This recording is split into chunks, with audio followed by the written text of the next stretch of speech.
Welcome back to the Zach Nichols podcast. I'm here with my co-host, the Big Fettuccine. What's up, y'all?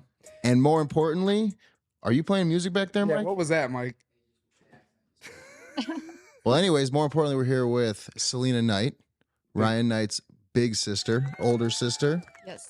Thank you so much for making it out to Detroit. Thanks for inviting me. Anytime. You're the guest that we've been talking about for a very long time. Absolutely. Because people have been asking us to talk about your brother. Yeah. And something that I want to tell you, first and foremost, there's relationships you have that are TV relationships, but then there's the relationship that transcends the television. And your brother was that for me. Probably one of only 3 people that I talked to outside of filming and stuff. Yeah. I talked to him every day. Yeah. And what was funny was your brother never slept.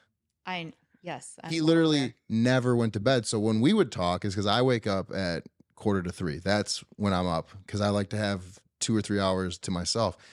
And he would literally be calling me at that time, and I'd be able to answer. Yeah. I'd be like, what are you doing? And he'd say something like, oh, yeah, the Packers had a Monday night game, so I wanted to catch that game. And then I started to play, some video games. So what are you doing? I'm like, well, Ryan, I'm getting ready to go work out and go to work. He'd be like, oh, dude, you're such a loser. But yeah, no, he never slept. So I probably Kind of like our relationship now. Basically the same thing. sometimes, yeah, you're still up at that time. But And he's like, oh my God. It's the Celsius. Yeah, exactly. he probably called me every day. But what I found out was that Ryan talked to a lot of people. Like he was always reaching out to people, seeing how they're doing, asking how they're doing. And he was just like that friend to everyone. So it wasn't just me. I'm not sitting here trying to be like, he was my best friend, but he was friends with almost every cast member like that. But he really loved you. Well, you know what? Your dad told me that too. And that He made me really loved you. that made me feel right. He would always say, what was funny too about him is he would always he would always call me and be like, hey man, I'm so bored. He's like, can I move in with you? I'm like, yeah, whenever you want. He's like, all right, let me figure some stuff out, see if I can get a job out there, and then I'll call you with the details, like every day. Yeah. And then the other funny thing was whenever we'd get to a show, I'd be like sleeping. And only one time we didn't share a bunk. But other than that, he always wanted to sleep. Well, he never slept, so he would always want the bunk above mine. And he'd be like, coming, he'd be like, hey, is Zach asleep? And people were like, yeah. He's like, all right, I'm gonna go shopping. And he'd start going through my stuff. And then the next morning, like he would have like my hat would be in the courtyard, soaked in rain, or like he'd walk around in one of my shirts. And at first it would like make me really mad because I'm like one of those like one of 5 kids. So like what was yours when you were a kid was yours. Don't touch my shit. But Ryan didn't care. He So didn't. like we had this t-shirt. And one season I had it and I thought I lost it. And then I show up on the next season with him Rivals 2 and he was wearing it. So then on Rivals 2, I stole it back. And then before I left, I had packed it because I got eliminated before him on Rivals 2. And I get home and the t-shirt's gone. So my bags were packed, ready to go. And while we were walking out to elimination, he took it out of my bag, put it back into his. That sounds about So right. it was always a back and forth thing. But my first question for you, because Kenosha is where you're from. Yeah. And I'm from Brighton, Michigan. They're very similar type towns. And I think that's why we got along so well was because the geographical areas and how we grew up was very similar. Our dads are a lot alike from the stories we told. But what was your guys' first impression when he told you he was going on The Real World? Because my mom was like, you're not. She hated it. She hated MTV. Yeah. Well, I was excited for him. I remember he was like, I didn't do this, Cease. He's like, my friends put me in and whatever. And I was like, Which I "Just believe." go." Yeah. Because they're a bunch of idiots too. Sorry, guys. But yeah, I was excited. I was like, this is cool for you. You know what I Yeah. mean? Like, go do it. Like, Right. go kill it. Have fun. And he did. He did. He was Yeah. hysterical. Did you know what the real world was at that time, or was it just something that came across your guys'? Because he's not someone who I would imagine watched The Real World growing up. right. I did because I'm old, but he did not really. I mean, he would sit down and watch like the old episodes with me, but nothing. He wasn't like, oh, we got to watch it. A new one's on. You know what I mean? Yeah. I think he was just like, I'm just going to go do whatever I do and annoy people.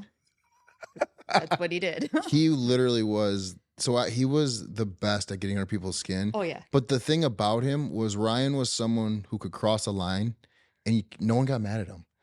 Things he would say to people, I'd be like, oh no. And they would laugh. Or he'd make someone so mad one night and then the next day you'd wake up and he'd be their best friend. Yeah. And I'm like, well, what happened? He's like, oh, I apologized. And we stayed up and hung out and we had some great talks. And like, I love him now. They'd be like, Ryan's the best.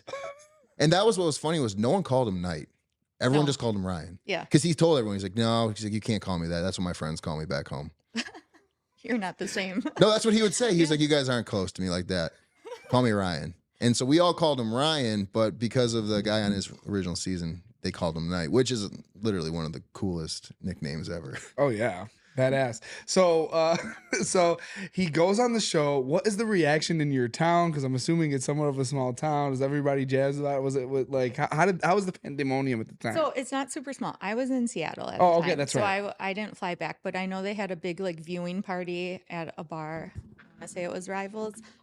So like everyone showed up. You know what I mean? Because he's been around forever and everyone loves him. So that was like a big thing. Mm-hmm. It's not as small. It's like it's Brighton size, so the idea is small, but it's a bigger town. Mm-hmm. And it keeps growing. So it's yeah. So talk to us about your family. You guys growing up. It was just you two, like just you two siblings. And what was the age difference? 18 months. Okay. So I'm older by 18 months. Basically same age. Yeah, basically. I mean, he was High school together. Yeah. Well, yeah, kind of. Like He was- senior, sophomore, right? Yeah. That's how me and my older sister, and well, I have a sister on either side that are both that far apart. Mm-hmm.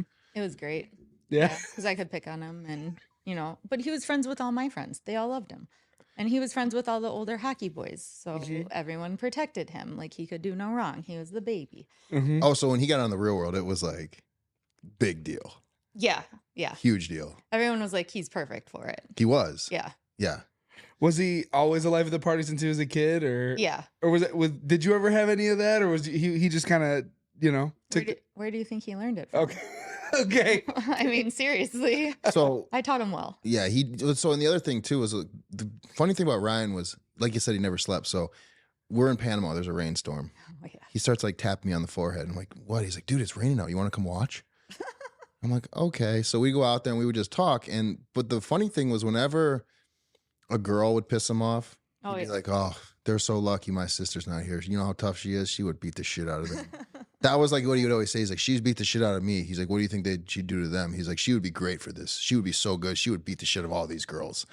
It was hilarious. But the first time I met him actually was at the airport in New York on the way to Battle of the Seasons. And, you go and you meet everyone. And he like puts his finger on my chest. And now I remember, like, I'm taller than him. I'm like probably like 50 pounds heavier too.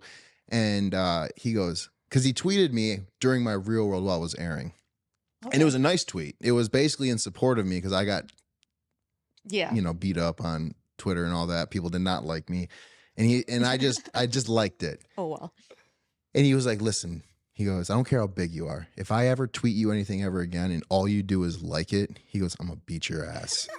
And that was when I was like, man, I was like, did we just become best friends? And he was like, I don't know yet. He goes, because you only liked my tweet.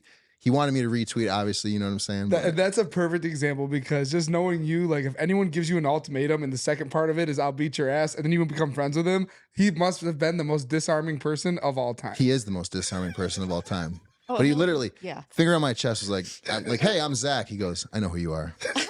He goes, and if I ever tweet you again and all you do is like it, I'm going to beat your ass. And I was like, okay. Oh, yeah. I Let's got go. phone calls all the time. Cease. Can you just repost what I posted? I'm like, yeah, I don't have any followers, right? Like, Yeah. sure, I got you, bud. Yeah, whatever, bro. Yeah. So like that's crazy. So for me, like I see where social media has gone and like what type of personality he could and would have been. Was going on TV something he loved doing? Or is it just means to an end for him, do you think? That concludes the free preview of the Zach Nichols podcast. So go to Patreon and subscribe to see the rest of the shit that we talk. Go do it now.